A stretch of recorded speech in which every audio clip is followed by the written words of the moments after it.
Hi guys, and welcome to my second episode, Raz's Comics. So today we're going to be talking about 5 new graphic novels that I recently picked out.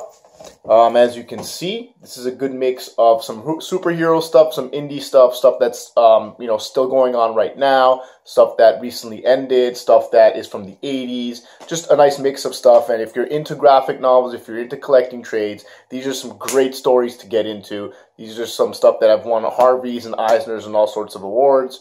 So let's get right into it with number 5, which is Southern Bastards by Jason Aaron and Jason Latour. This is kind of like, it's set in, modern times.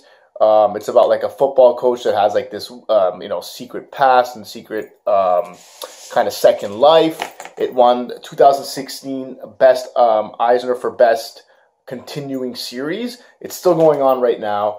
This is the first trade. I think it collects about 4 issues. And Jason Aaron also won Best Writer of the Year 2016 for Southern Bastard. So, should be really good. I look forward to reading this one. Second up, we have Saga. So Saga is something that's been going on for quite a while. It's still in production. This is the first collected trade. This is by Brian K. Vaughan and Fiona Staples. Brian K. Vaughan is probably one of the greatest writers in comic book recent history.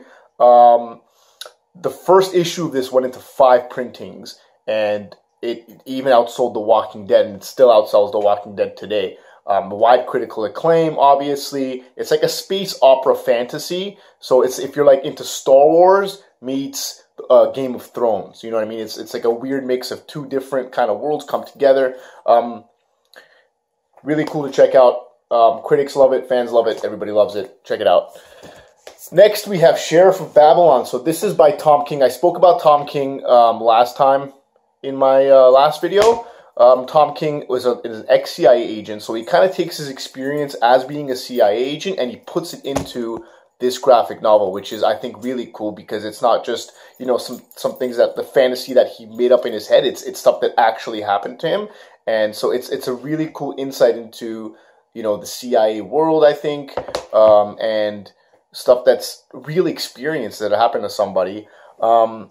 Originally, it started off as an 8-issue miniseries, but because it did so well, they kind of extended it. So I believe it's still going on, but this is the first trade. Pick it up. It's great.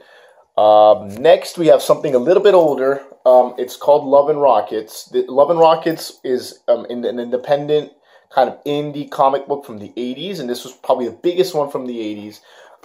It's 28 collections have been made in its entirety, and it still goes on. I think they just recently made another one. It's by the Hernandez brothers, and they recently worked with Neil Gaiman on How to Talk to Girls at Parties. That's a great one as well if you guys want to check that out. Love and Rockets kind of combines different stories within this series. It's kind of like 8 Ball, if you guys have read 8 Ball by Daniel Klaus, where it's just a bunch of stories mixed into the series. But again, all throughout the same kind of theme. Very rock and roll, very punk rock 80s kind of culture mixed in there. And yeah, so if you guys are into indie stuff, this is definitely somewhere to start out with because it gives you a kind of good insight into how the indie comics work and what they look like. It's black and white. Very cool.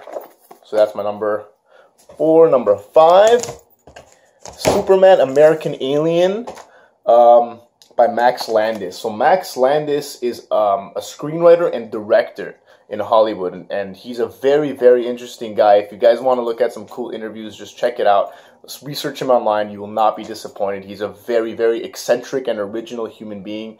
So Max Landis was offered to write the death of Superman in the New 52 universe, and it didn't pan out, but Max Landis became famous for this parody that he did on YouTube, where he literally made fun of that entire storyline, and Elijah Wood's in it and Mandy Moore. You guys should check it out. It's about, I think, half an hour or so. It's hilarious.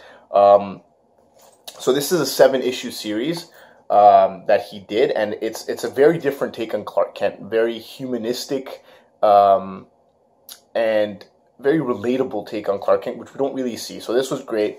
One of the best series of 2016. I didn't include it in my last list because I wasn't collecting the single issues, but this is a nice trade that you guys should pick up.